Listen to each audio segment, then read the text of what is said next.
Hi and welcome back.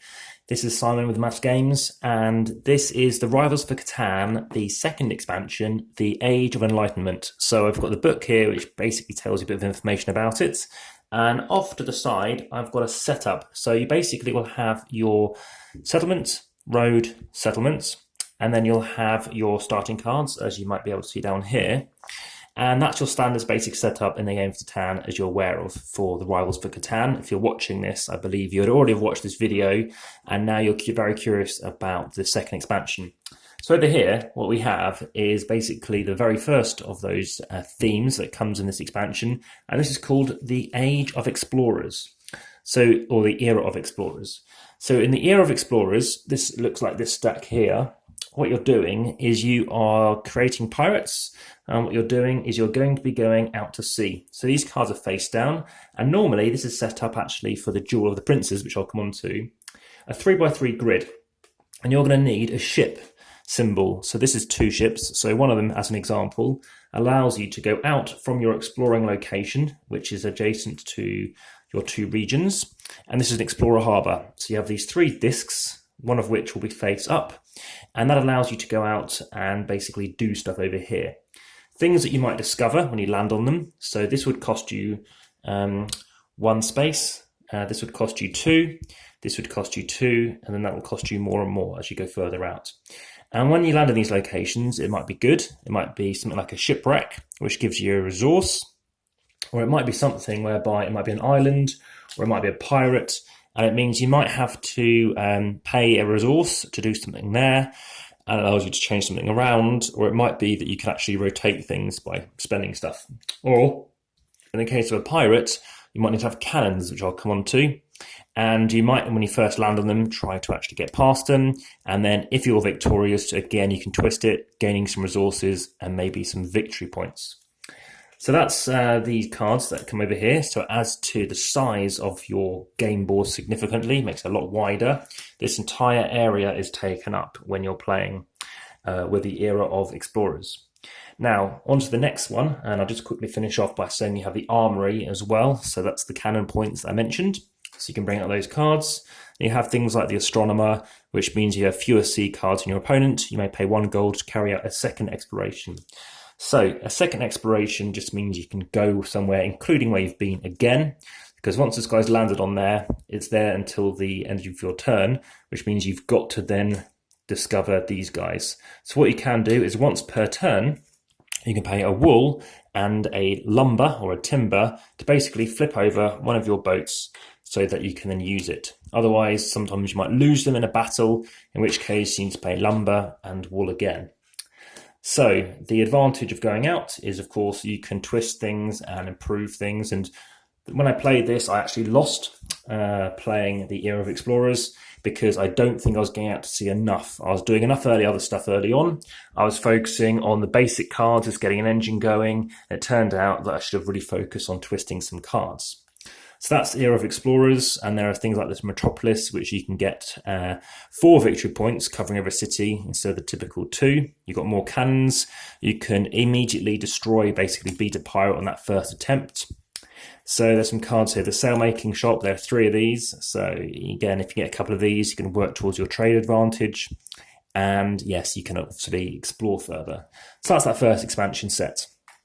The second one is called the Era of Sages. That's the second theme. And in this case, it's all about sages, about owls. They're not resources, but basically when you roll a resource, so you place this next to a region, say it was a 3 when I played yesterday, and it's timber or lumber in my particular case for blue, then if that gets rolled and it was next to it, you flip it, and then you get an owl. You might need to spend owls because, as an example, if you get the Manifesto of Humane Conflict, you'll need a city. Spending 2 gold, a lumber or a timber, and 3 owls allows you to rotate this one position. So that's very useful. There are other cards that allow you to, once per turn, spend a resource to twist this again. So you're gaining owls. And I happen to lose this game as well because I chose to have maybe 1 or 2 sages, but not enough. There's some very cool cards here. It's very cool looking things. And what these lets you do, these grows kind of work in parallel, and you can use it for a dice roll to determine the result of the event die. So these are very nice. And again, I wasn't paying enough attention to the cards, and there's a lot more text on the cards. Again, you might need to spend owls to get out some people. So that's Era of Sages, and moving on to the final set, we have the Era of Prosperity. So the very last theme that came out in the Rivals for Catan game, this expansion, you have the prince, you also have the princess, and you can maybe get some increase in military strength, or with the princess, I believe it's with the harp. And you're going to have to spend some of these like progress point kind of symbols here, or prosperity points, stars. And in this case, you can retrieve artworks, which I'll come on to. Got the Builder's Hut. You can receive stars when the celebration is rolled.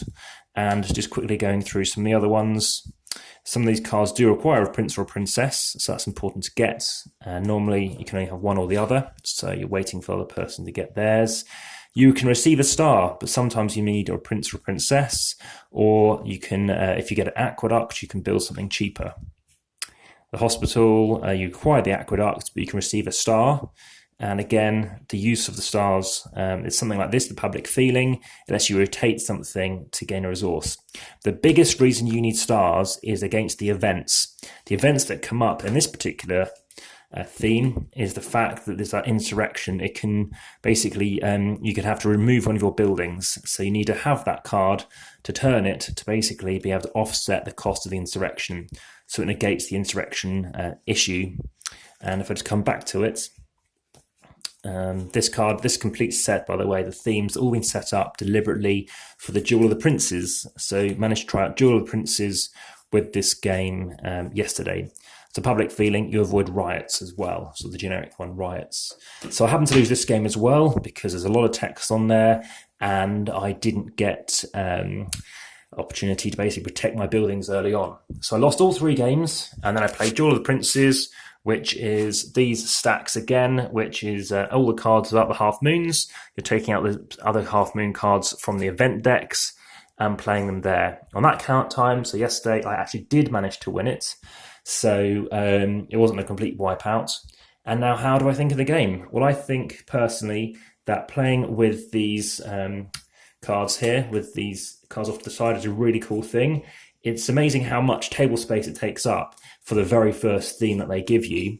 So I was a bit surprised by that. But having played it, really like it. Immediately I kind of gave it like an 8 out of 10, which ranks it higher than this and the first expansion. And separately, I thought that the sages are pretty cool as well, using those owls and when to use those owls. Again, you definitely need to go for the owls. So you can't just play the base set. I guess it encourages you to not just play the base set. And finally, the prosperity, it's quite like Turmoil, it's quite brutal. You do need to have a constant thing, the game's constantly attacking you, and you need to be aware of that threat and when it's going to get to you. So, yeah, it's a very interesting one. Difficult to come back from, I think, to a degree. It wasn't as evenly balanced, perhaps, in terms of a catch-up mechanism. But I personally prefer this set. I haven't played Duel of the Princes yet with the that first expansion, so I'd like to play it with purely those cards. And then with all these cards, you can then randomize and have anything of the three sets, or one person picks one card, one person picks another, and then the last one you just do at random. So there's a few options you can do, and I'm looking forward to trying them out. If you want to see some pictures, there's some really good ones I've uploaded to boardgamegeek. Additionally, some pictures I've uploaded to Instagram, so you should be able to check those out. So it looks very good. But apart from that, yeah, I really did hope you enjoyed this. I know there's no videos out there presently, so I'm really hoping you've picked up something of interest and found something that was useful for your decision, perhaps in wanting to get this game, as we think this is one of the best, not only one of the best expansions I've played, but also one of the best two-player games of this kind of ilk. The Duel of the Princes, despite playing 13 cards, is actually a quicker game as well. So that's of interesting note. Do check the description though, do check the comments in case I've omitted anything or there's something else you want to see clarified. But if you haven't subscribed, you'll see that option.